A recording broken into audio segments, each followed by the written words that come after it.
Kaalaman. Halina't matuto, Kawikang Filipino. Ibalik natin ang mga tuldik.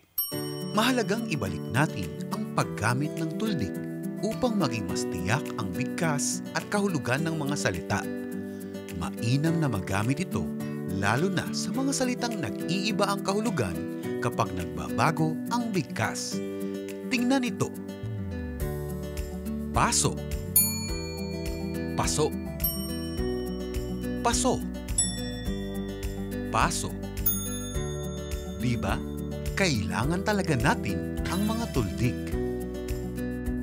Halina't matuto, Kawikang Filipino.